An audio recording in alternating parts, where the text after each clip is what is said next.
കാന്താരി തിങ്കളും കലിപ്പൻ പാച്ചവും. രചന മാധുര്യ. അവതരണം ഷാഹുൽ മലയിൽ. എഡിറ്റിംഗ് ഷിരീജ് പൂനൂർ. ഇടറി തുടങ്ങുന്നുണ്ട് അവളുടെ കാലടികൾ. പക്ഷേ അതധികം മുന്നോട്ട് പോയില്ല. മനസ്സിന്റെ കരുത്ത് തിരിച്ചു പിടിച്ച് ഉറച്ച കാൽവെപ്പുകളോടെ അവൾ സ്വന്തം വീട്ടിലേക്ക് നടന്നു. വീടെത്തു മുന്നേയുള്ള ആ വലിയ പറമ്പ് കിടന്ന് അവൾ നടക്കുമ്പോൾ ആദ്യം നോക്കിയത് ആ ഗ്രൗണ്ടിലേക്കാണ്. വലിയ മാറ്റങ്ങളൊന്നും പറയാൻ അവിടെ ഇല്ലെങ്കിലും ചിലതൊക്കെ മാറിയിട്ടുണ്ട്. ഗ്രൗണ്ടിന് ചുറ്റിരിക്കാൻ പാകത്തിൽ നിർമ്മിച്ചിരിക്കുന്ന കലുങ്കുകളും ഫുട്ബോളും ക്രിക്കറ്റുമെല്ലാം കളിക്കാനായിട്ടുള്ള പല സജ്ജീകരണങ്ങളോടെ പുതുതായി വന്നിട്ടുള്ളതാണ്. അവിടുന്ന് തിങ്കളുടെ നോട്ടം തന്റെ വീട്ടിലേക്ക് പോയി. നെഞ്ചിൽ വല്ലാത്തൊരു പിടച്ചിൽ. തൊണ്ടക്കുഴിയിൽ നിന്നൊരു തേങ്ങൽ വന്ന് അവൾ അവിടെ തന്നെ പിടിച്ചു നിർത്തി. ശ്വാസം ഒന്ന് എടുത്തു വിടുമ്പോഴാണ് കലങ്ങിയ മിഴികൾ ചിമ്മി തുറന്ന് അവൾ മറ്റൊരു കാഴ്ചയിൽ കുടുങ്ങി നിന്നത്. തന്റെ വീടിന് തൊട്ടപ്പുറം മറ്റൊരു വീട്. അവളുടെ ആ ചെറിയ ഓടിട്ട് വീടിന് മുമ്പിൽ നിന്നുകൊണ്ട് തന്നെ തിങ്കളുടെ നോട്ടം അപ്പുറത്തേക്ക് പോയി. 7 വർഷങ്ങൾക്ക് മുന്നേ അവളുടെ വീടിന് ഇടതുവശം പോലെ വലതുവശവും പറമ്പായിരുന്നു.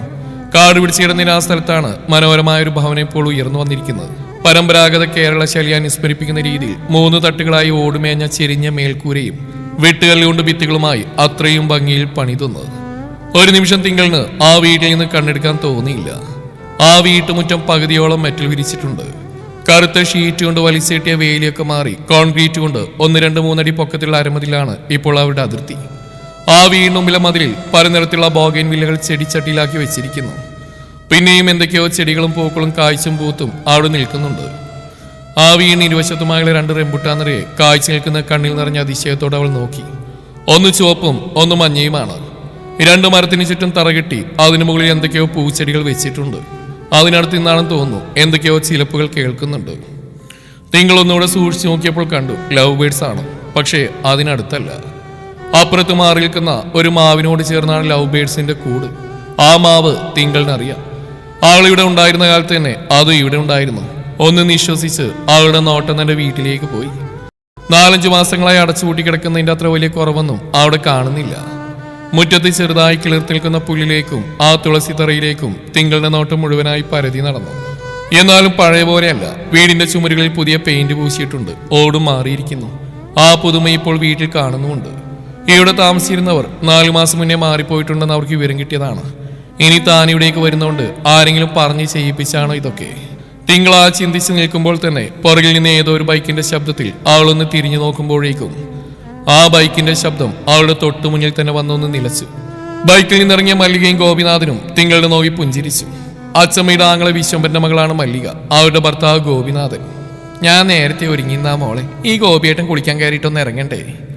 മല്ലിക സംസാരിച്ചു തുടങ്ങിയതും തിങ്കൾ അവരെ വെറുതെ കേട്ടുന്നേ ഉള്ളൂ. മോള് വന്നിട്ട് ഒത്തിരി നേരമായോ? സ്നേഹത്തോടെയുള്ള അന്വേഷണം. ഇല്ല. ഒറ്റ വാക്കിൽ അവൾ ഉത്തരം നൽകി. അപ്പോഴേക്കും ബാഗിൽ നിന്നൊരു താക്കോലെടുത്ത് മല്ലിക വീടിന്റെ കുഞ്ഞു ഗേറ്റ് തുറന്ന് അകത്തേക്ക് കയറി. അവർക്ക് പുറകെ തന്നെ തിങ്കളും ഗോപിനാഥനും. 3-4 ദിവസം മുന്നേ 3 ആളെ നിർത്തി ഞങ്ങൾ ഇവിടേക്ക് വെറുതെ ഒന്ന് വൃത്തിയാക്കിപ്പിച്ച് മോളെ. മുഴുവനായിട്ടൊന്നുമില്ല. വീടിന് മുമ്പിൽ മാത്രം പെയിന്റും പൂശി പഴയ ഓടും മാറ്റി മുറ്റത്ത് ഒരുപാട് വളർന്ന പുല്ലുകളൊന്ന് വെട്ടിയൊതുക്കി. വീടിനകത്തൊന്നും കാര്യമായിട്ട് ചെയ്തിട്ടില്ല. അതൊക്കെ മോൾക്ക് ചെയ്യാവുന്നല്ലേ ഉള്ളൂ. വെറുതെ എന്തിനാ ആളുകളെ വെച്ച് നിർത്തി നമ്മൾ കാശ് കളയുന്നേ? മല്ലിക പറഞ്ഞുകൊണ്ട് മുന്നിൽ വാതിൽ തുറക്കുമ്പോൾ താൻ പറഞ്ഞൊന്നും കേട്ടില്ലെന്ന പോലെ ചുറ്റും വെറുതെ കണ്ണുകൾ പായിച്ച് നോക്കി നിൽക്കുന്നവളെ കണ്ട് അവരുടെ മുഖം ചുളിഞ്ഞു. ഗോപിനാഥൻ മല്ലികയുടെ വർത്തമാനത്തിൽ കണ്ണുരുട്ടി നോക്കുന്നുണ്ട്. അതൊന്നും കാര്യമാക്കാതെ അവർ അകത്തേക്ക് കയറിയതും തിങ്കളും കയറി ഒരിക്കൽ തന്നെ സ്വന്തമായിരുന്ന വീട്ടിലേക്ക്. ഇപ്പോഴും സ്വന്തമാണ് അവൾക്കിത്. അല്ലെങ്കിൽ ഇത് മാത്രമേ ഇപ്പോൾ അവൾക്ക് സ്വന്തമായുള്ളൂ എന്നും പറയാം. വീട്ടു സാധനങ്ങളെല്ലാം പുതുതായി വാങ്ങിക്കേണ്ടി വരും മോളെ. ഇവിടെയുള്ളതെല്ലാം ഉപയോഗിക്കാതെ തുരുമ്പെടുത്ത് ചീത്തയായി പോയി കാണും. നമ്മുടെ ടൗണിൽ തന്നെ എല്ലാം കിട്ടും. എന്താണെന്ന് വെച്ചാൽ പോയി വാങ്ങാൻ മോൾക്ക് ഒരു ബുദ്ധിമുട്ടുമില്ല. ഞാൻ വാങ്ങിച്ചോളാം പറഞ്ഞുകൊണ്ട് കയ്യിലുള്ള ബാഗ് ആ പൊടി പിടിച്ച മേശയിലേക്ക് വെച്ചു. ഇവിടെ ഈ പണികളൊക്കെ ചെയ്തതിന് എത്രയായി? 8,000 രൂപയായി മോളെ. ഇപ്പോഴത്തെ കാലത്തേക്ക് ഈ പണിക്കൊക്കെ നല്ല കാശാന്നേ. മല്ലിക പറഞ്ഞു നിർത്തുമ്പോൾ തന്നെ തന്നെ ബാഗ് തുറന്ന് കുറച്ച് 500 നോട്ടുകൾ പുറത്തേക്ക് എടുത്തു. നിമിഷ നേരം കൊണ്ട് അതിൽ നിന്നൊരു 10,000 എണ്ണിയുള്ള അവർക്ക് നേരെ നീട്ടുമ്പോൾ അയ്യോ ഇതൊന്നും വേണ്ട മോളെ, ഗോപിനാഥൻ പെട്ടെന്ന് പറയുന്നുണ്ട്. അയാൾക്ക് വല്ലാത്തൊരു ഉൾക്കുത്തൽ. അതൊന്നും സാരമില്ല, നിങ്ങളിത് വാങ്ങിച്ചേ പറ്റൂ. അവൾ അത്രയും ഉറപ്പോടെ പറയുമ്പോഴേക്കും അവൾ തരുമ്പോൾ നമ്മൾ വാങ്ങാതിരിക്കുന്ന എങ്ങനെയാ ഗോപിയേട്ടാ എന്നും പറഞ്ഞ് മല്ലിക അത് വാങ്ങി. മോളെ ഇത് 10,000 ഉണ്ട്. പെട്ടെന്ന് അതൊന്ന് എണ്ണി മല്ലിക പറയുമ്പോൾ അതിരിക്കട്ടെ എന്ന് പറഞ്ഞവൾ ബാഗുമായി ഒരു മുറിയിലേക്ക് പോയി. ആ ബാഗ് അവിടെ വെച്ച് തിങ്കൾ ഉമ്മറത്തേക്ക് തന്നെ ഇറങ്ങുമ്പോൾ അവരും കൂടെ ഇറങ്ങി. കൂടുതൽ പണിക്കാരെ കിട്ടാത്തോണ്ടാ മോളെ, അല്ലെങ്കിൽ എല്ലായിടവും ഞങ്ങൾ വൃത്തിയാക്കിച്ചേനെ. ഇനി മോൾക്ക് ഒറ്റയ്ക്ക് പറ്റില്ലെങ്കിൽ വേറൊരാളൊന്നുകൂടെ അന്വേഷിക്കണോ? അതിൻ്റെ ആവശ്യമൊന്നുമില്ല, എനിക്ക് ചെയ്യാമെന്നില്ല എവിടെയുള്ളൂ. തിങ്കളാ പറഞ്ഞിരുത്തുമ്പോൾ തന്നെ ഗോപിനാഥൻ ഭാര്യയൊന്ന് അമർത്തി നോക്കി. അതിങ്ങത്തെ ആ ഗോപിയേട്ടാ, അയാളുടെ നോട്ടത്തെ പാടാവണിച്ചുകൊണ്ട് മല്ലിക ഗോപിയുടെ കയ്യിലെ കവറുകൾ പിടിച്ചു വാങ്ങി. ദാ മോളെ, അമ്മായി മരിക്കും മുന്നേ മോൾക്കര ഏൽപ്പിച്ച എല്ലാം ഇതിലുണ്ട്. ഈ വീടും ഇതിരിക്കുന്ന 10 സെന്റ് സ്ഥലവും മോളുടെ പേർക്ക് ഇഷ്ടദാനം എഴുതിയ പേപ്പറും ആധാരവും ഒപ്പം അമ്മായിയുടെ ബാങ്ക് അക്കൗണ്ടിന്റെ ഡീറ്റെയിൽസും പാസ്ബുക്കും. അക്കൗണ്ടിൽ നോമിനിയായിട്ട് മോളുടെ പേരാ ഉള്ളത്. ഈ വീട് 2 വർഷത്തോളം വാടകയ്ക്ക് പോയല്ലോ. നമ്മുടെ ചെറുവത്തേരി ഗവൺമെന്റ് സ്കൂളിൽ സ്ഥലം മാറ്റം കിട്ടി വന്ന മാഷും ഫാമിലിയായിരുന്നു വാടകയ്ക്ക്. അവർക്ക് താമസിക്കാനൊരു വീടും കിട്ടാൻ വന്നുകൊണ്ടാ ഇവിടേക്ക് വന്ന്. ഒരു കൊലപാതകം നടന്ന വീട്ടിൽ അങ്ങനെയൊന്നും താമസിക്കാൻ ആളുകളെ കിട്ടില്ലല്ലോ.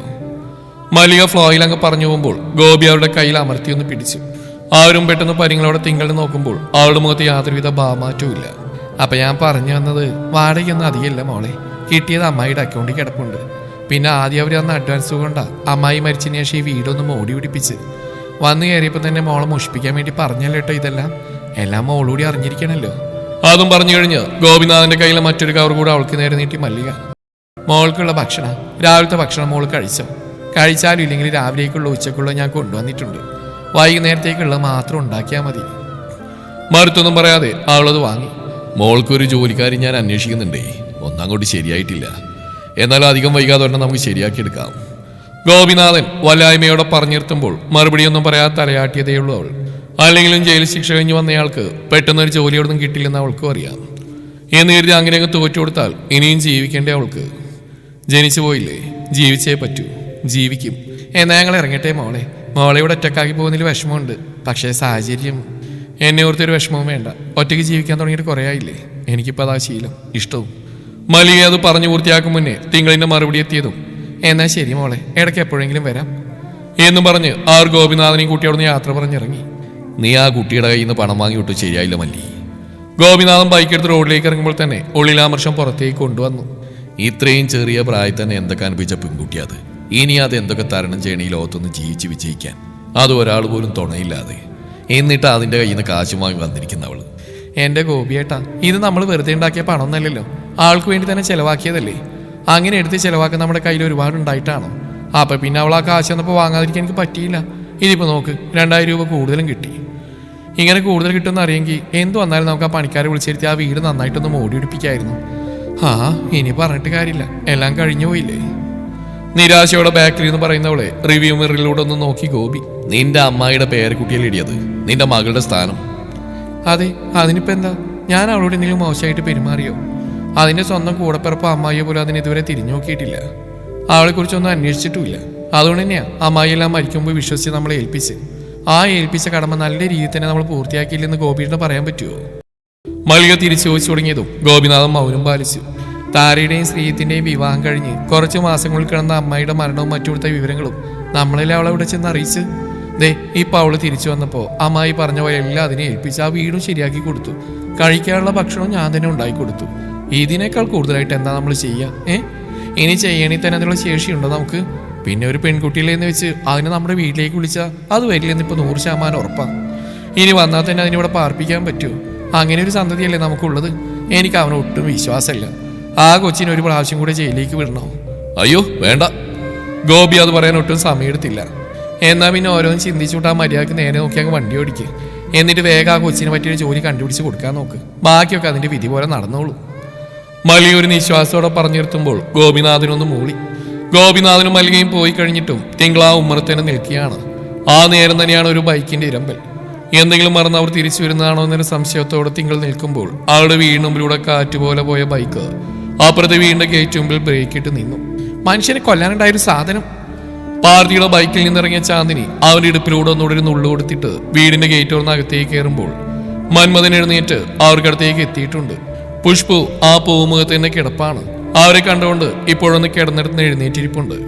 മൻകുട്ട എന്നൊരു വിളിയോടെ അവന്റെ തലയിൽ തലോടി ചാന്ദിനി മുഖമുയർത്തി നോക്കിയത് അപ്പുറത്തെ വീണ്ടും വരാൻ നിൽക്കുന്ന തിങ്കളുടെ നേരെയാണ്. പാച്ചു, തേടാ അപ്പുറത്തൊരു പെൺകൊച്ച്. അടുത്ത നിമിഷം ഉള്ളിലേക്ക് ബൈക്ക് കയറ്റി വെക്കുന്നതിനെ നോക്കി ചന്തു എല്ലാം മറന്ന് വിളിച്ചു പറഞ്ഞതേ പാർട്ടിയുടെ നോട്ടം അങ്ങോട്ട് പോയി കഴിഞ്ഞു. ആ കുഞ്ഞു വീടിന്റെ വരാതിൽ നിൽക്കുന്നവൾക്ക് നേരെ അവന്റെ കണ്ണുകൾ ചുരുങ്ങി. ഇവളുടെ മേലെയല്ലേ ആ തെണ്ടി എന്നെ തള്ളിയിട്ടെന്നൊരു ചിന്തയ്ക്കൊപ്പം അവന്റെ ഉള്ളിൽ ആ 2 കടുങ്കാപ്പി കണ്ണുകളും തെളിഞ്ഞു വന്ന് പെട്ടെന്നാണ്. ഹായ്. ആ നേരം തന്നെയാണ് ആൾക്ക് നേരെ കൈവീശിയുള്ള ചാന്ദിനിയുടെ പ്രകടനം. ആ കൈവീശലിൽ പെണ്ണിന് നോട്ടം ഇങ്ങോട്ട് എത്തിയോ എന്ന് അവർക്ക് മനസ്സിലായില്ല. അടുത്ത നിമിഷം തിരിഞ്ഞവൾ അകത്തേക്ക് കയറുമ്പോൾ തന്റെ അമ്മ വിളിച്ചിട്ടും ശ്രദ്ധിക്കാതെ പോയവൾക്ക് നേരെ 2 കുരകുരച്ചു മന്മു. ആ കുരയിൽ തിങ്കളൊന്ന് ഞെട്ടിയത് ചന്തുവും പാർത്തി ഒരുപോലെ കണ്ടു. തിരിഞ്ഞു നോക്കിയവൾ. ചന്തുവിന്റെ കൈ പിന്നെയും പൊങ്ങി. പക്ഷെ ഒരു ആയി കൂടി പറയുമ്പോഴേക്കും അകത്തേക്ക് കയറി അവൾ വാതിൽ കൊട്ടിയടച്ച് കളഞ്ഞു. മതി മതി, ചമ്മിയത് ഞാൻ മാത്രമേ കണ്ടുള്ളൂ ചന്തു. ആ കൈ താഴ്ത്തി ഇങ്ങ് പോര്. ചെക്കന്റെ കളിയാക്കി പറച്ചിൽ. ബൈക്ക് വീണ് സൈഡിലെ ഷെഡിലേക്ക് കയറ്റി വെച്ചാൻ കോലായിലിരിക്കുന്ന പുഷ്പുവിനെ കയ്യിലെടുത്ത് മുറ്റത്ത് നിൽക്കുന്ന അമ്മയെ നോക്കി. ഈ വീടെത്തും വരെ തന്റെ ചെവി തിന്നയാളുടെ ചമ്മി നാറിയുള്ള നിൽപ്പ് കണ്ട് പൊട്ടി വന്ന ചിരി മറക്കാൻ അവൻ കഷ്ടപ്പെടുന്നുണ്ട്. ഇതുവരെ നാണം മാറിയില്ല അമ്മേ. എനിക്കെന്തിനു നാണം? ആ കുട്ടി നമ്മളെ കണ്ടു കാണില്ല, അല്ലാതെ മൈൻഡ് ചെയ്യാതൊന്നുമില്ല. അതെന്താ, അവൾക്ക് കാഴ്ചയില്ലേ? ഇത്ര അടുത്ത് നിന്നിട്ട് നമ്മളെ കാണാതിരിക്കാൻ? അത് വേറെ എന്തെങ്കിലും ചിന്തിച്ചിരിക്കായിരിക്കും പാച്ചു. പിന്നെ ഈ മണ്ടം കിടന്ന് കുറച്ചപ്പോൾ ആ കുട്ടി പേടിച്ചാണ്, അതാ പെട്ടെന്ന് കയറിപ്പോയി. ഇവനൊരു ബുദ്ധിയില്ലാത്ത സാധനം. പറച്ചിലിനൊപ്പം തിങ്കൾ ശ്രദ്ധിക്കാതെ പോയ വിഷമവും പാച്ചു കളിയാക്കിയതിനുള്ള ദേഷ്യം കൂടിയായി. ആ നിഷ്കളങ്ങനെ തലക്കിട്ടൊന്ന് മേടിയിട്ടാണ് ചവിട്ടിത്തുള്ളി ചന്തു അകത്തേക്ക് കയറിയത്. മന്മോണെങ്കിൽ കിട്ടിയത് ചെറുതാണെങ്കിലും അമ്മ തല്ലിയ വിഷമം കൊണ്ട് പാച്ചുവിനെ നോക്കി രണ്ട് കൈയും പൊക്കി കരയുമ്പോൾ അവൻ തലയാട്ടി അതിനടുത്തേക്ക് വിളിച്ചു. അതോടെ ചെക്കൻ വാലുവാട്ടി അവനടുത്തേക്ക് പോയി മുട്ടിയിരുമ്പോൾ പാച്ചുവിന്റെ നോട്ടം വീണ്ടും അടഞ്ഞ വാതിലേക്കായി. പെട്ടെന്ന് അകത്തേക്ക് കയറിപ്പോകാൻ തോന്നാത്ത വിധം എന്തോ അവനവിടെ കുറച്ചേരം കൂടെ പിടിച്ചു നിർത്തുകയാണ്. ആ 4 ചുമരുകൾക്കുള്ളിൽ മുട്ടുകാലിൽ മുഖം പൂഴ്ത്തി വെറും നിലത്ത് തിങ്കളിരിക്കാൻ തുടങ്ങിയിട്ട് സമയം കുറച്ചായി. അവളുടെ നിശ്വാസത്തിന്റെ ശബ്ദമൊഴിച്ച് അവിടെ പൂർണ്ണ നിശബ്ദതയാണ്. കരയാൻ അവളിൽ ഇനി കണ്ണുനീരൊന്നും ബാക്കിയില്ല. അല്ലെങ്കിലും ആർക്കു വേണ്ടിയാണ് താൻ ഇനി കരയുന്നത്? അങ്ങനെയൊന്ന് ചിന്തിച്ചതും അവൾക്കുള്ളിൽ തെളിഞ്ഞു വന്നത് ഒരാളുടെ മുഖം മാത്രമാണ്. തൻ്റെ അച്ഛമ്മ. തനിക്ക് വേണ്ടി ഇത്രയുമൊക്കെ ഒരുക്കി വെച്ച് ആരും ഇല്ലെങ്കിൽ പോലും സ്വന്തം കാലിൽ ജീവിക്കാനുള്ള കരുത്ത് പകർന്നു തന്നിട്ടല്ലേ അവർ പോയത്? അതിൽ കൂടുതൽ മുന്നോട്ട് ജീവിക്കാൻ തനിക്ക് പിന്നെ എന്താണ് വേണ്ടത്? ആരുടെയും അഭിപ്രായങ്ങൾ നോക്കി തനിക്കിനി ജീവിക്കേണ്ട ആവശ്യമില്ല. ആർക്കു വേണ്ടിയും ജീവിക്കേണ്ട ആവശ്യമില്ല.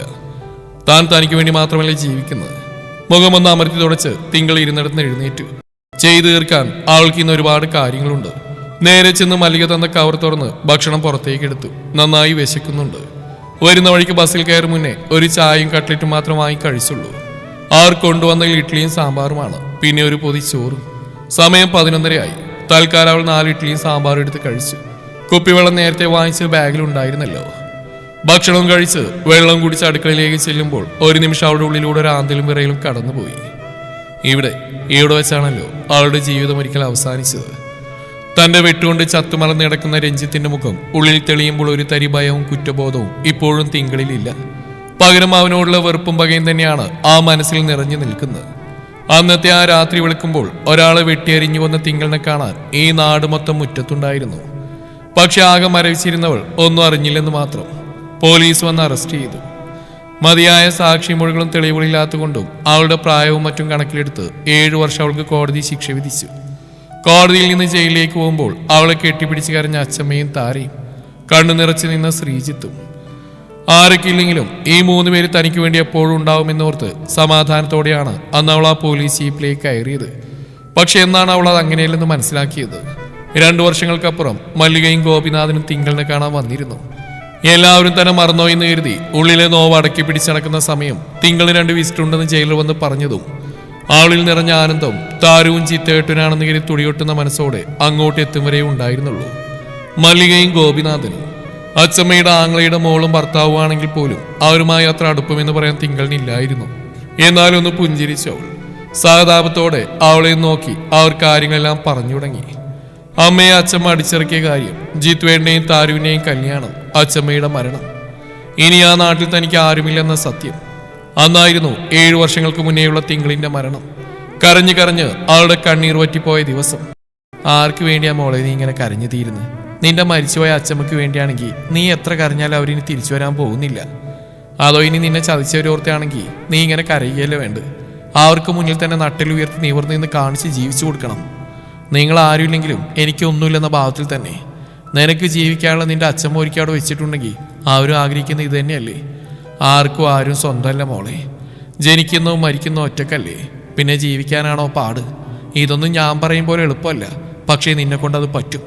ഇനിയും ബാക്കിയില്ല ഇവിടെ വർഷങ്ങൾ. എല്ലാം മറന്ന് പുതിയൊരാളായി തന്നെ പുതിയൊരു ജീവിതത്തിലേക്ക് ആ നാട്ടിൽ തന്നെ ജീവിക്കാൻ മോൾക്ക് പറ്റും. അവളുടെ കൂടെയുള്ള സഹതടവുകാരി സിന്ധു ചേച്ചിയുടെ വാക്കുകളാണ് അവളെ ഇപ്പോൾ ഇങ്ങനെ ഒരു തിങ്കളാക്കി മാറ്റിയിരിക്കുന്നത്. കറങ്ങിപ്പോയ ചുവന്ന മിഴികൾ ചിമ്മി അടച്ചവൾ അടുക്കള വാതിൽ തുറന്ന് പുറത്തേക്ക് ഇറങ്ങി. അടുക്കളപ്പുറത്തോട് ചേർന്നാണ് അമ്മി. അതിനടുത്ത് തന്നെ ഒരു കുറ്റിച്ചൂലും പുല്ലുചൂലും ബക്കറ്റും കപ്പും അടിച്ചുവാരി നിലനിർക്കുന്ന മോപ്പും കണ്ട് തിങ്കൾ. പെയിന്റ് ചെയ്യാൻ വന്നവരോ വൃത്തിയാക്കാൻ വന്നവരോ കൊണ്ടുവച്ചതായിരിക്കണം. ബക്കറ്റിനുള്ളിൽ നോക്കിയപ്പോൾ വൃത്തിയുണ്ട്, കപ്പും നല്ലതാണ്. അത് രണ്ടും എടുത്ത് കിണറ്റിന് അവിടേക്ക് പോകും മുന്നേ പൈപ്പൊന്ന് തിരിച്ചു നോക്കിയവൾ. വെള്ളം വരുന്നുണ്ട് അതിൽ. കൈയൊന്ന് വെറുതെ കഴുകി. മോട്ടറെല്ലാം ഫിറ്റ് ചെയ്ത് പമ്പിങ് പണിയെല്ലാം തിങ്കളിന്റെ അച്ഛനുള്ളപ്പോൾ തന്നെ ചെയ്താണ്. ടാങ്കിലേക്ക് പോയി നോക്കുമ്പോൾ വെള്ളമാകെ ഒന്ന് കലങ്ങിക്കിടക്കുകയാണ്. തൽക്കാലം കിണറിൽ നിന്ന് തന്നെ വെള്ളം കോരിയെടുത്ത് ടാങ്ക് ഒന്നുകൂടെ ഒന്ന് വൃത്തിയാക്കിയിട്ട് ഉപയോഗിക്കാം. കയ്യിലെ കഴിച്ചു കഴിഞ്ഞ ഭക്ഷണത്തിന്റെ ഇലപ്പൊതിയും മറ്റു വേസ്റ്റും അപ്പുറത്ത് തെങ്ങിന്റെ കടക്കിലേക്കിട്ട് കിണറിനടുത്തേക്ക് നടന്നവൾ. അതവിടെ മണ്ണിലേക്ക് അലിഞ്ഞു പൊക്കോളും. വീടിന് വലതുവശത്താണ് കിണർ. അവൾ ചെന്ന് നോക്കുമ്പോൾ ഒരു വലയിട്ടിരിക്കുന്നതുകൊണ്ട് കരടൊന്നുമില്ല. നല്ലോണം വെള്ളവുമുണ്ട്. ആ വല കുറച്ച് മാറ്റി കപ്പി കിണറ്റിലേക്ക് ഇട്ടു അവൾ. ഒരു കുമ്പിൾ വെള്ളമെടുത്ത് കൈയും വായും മുഖവും കഴുകി തിങ്കൾ നേരെ നോക്കിയത് തൊട്ടപ്പുറത്തേക്ക് തന്നെയാണ്. ഇപ്പോൾ ആ വീടിന്റെ പുറകുവശം നന്നായി കാണുന്നുണ്ട്. മുൻവശം പോലെ തന്നെ മനോഹരമാണ് പുറകുവശവും. ഒരു വശത്ത് പന്തൽ പോലെയിട്ട് അതിലേക്ക് കോവക്കയും പാഷൻ ഫ്രൂട്ടാണെന്ന് തോന്നുന്നു പടർത്തിയിരിക്കുന്നു. ആ പച്ചപ്പിലും കായകൾ പൂത്ത് കായ്ച്ചു നിൽക്കുന്നത് കാണുന്നുണ്ട്. അതിനപ്പുറം കോഴിക്കൂടാണെന്ന് തോന്നുന്നു. കൂടിന് മുന്നിൽ ഒരു പച്ചക്കറി തോട്ടം. തക്കാളിയും വഴുതനങ്ങയും വെണ്ടക്കയും പച്ചമുളകൊക്കെയായി അവിടെ ഇല്ലാത്ത പച്ചക്കറികൾ ഉണ്ടോ എന്ന് വെറുതെ ഒന്ന് നോക്കിപ്പോയി തിങ്കൾ. വീടിന് മുൻവശത്തുള്ള നീളത്തിലുള്ള തിണ്ണകളുടെ അരികിലും ചെടിച്ചട്ടികൾ വെച്ചിരിക്കുന്ന കാണാൻ പ്രത്യേക ഭംഗി. അതിലും ചില പൂക്കൾ വിരിഞ്ഞു നിൽക്കുകയാണ്. അവൾ അവിടേക്ക് അങ്ങനെ നോക്കി നിൽക്കുമ്പോൾ തന്നെയാണ് അടുക്കള വാതിൽ തുറന്ന് ഒരു പാത്രവുമായി ചന്തു പുറത്തേക്ക് വന്നത്. അവൾക്ക് തിരിയാനുള്ള സമയം കിട്ടിയില്ല. അപ്പോഴേയും ചാന്ദിനെ അവളെ കണ്ട് കൈ കാണിച്ച് കഴിഞ്ഞു. നല്ലൊരു ചിരിയോടെ കയ്യിലെ പാത്രം അവിടെ തിണ്ണയിലേക്ക് വെച്ച് ചെരുപ്പിട്ട് തിടുക്കത്തിൽ തിങ്കളുടെ ലക്ഷ്യം വെച്ച് അരമതിലിനടുത്തേക്ക് അവർ വരുമ്പോൾ എന്ത് ചെയ്യണമെന്നറിയാതെ ഒരു പകപ്പോടെ നിന്നുപോയി അവളും. തുടരും ഈ കഥയുടെ ബാക്കി ഭാഗം നാളെ ഇതേ സമയം.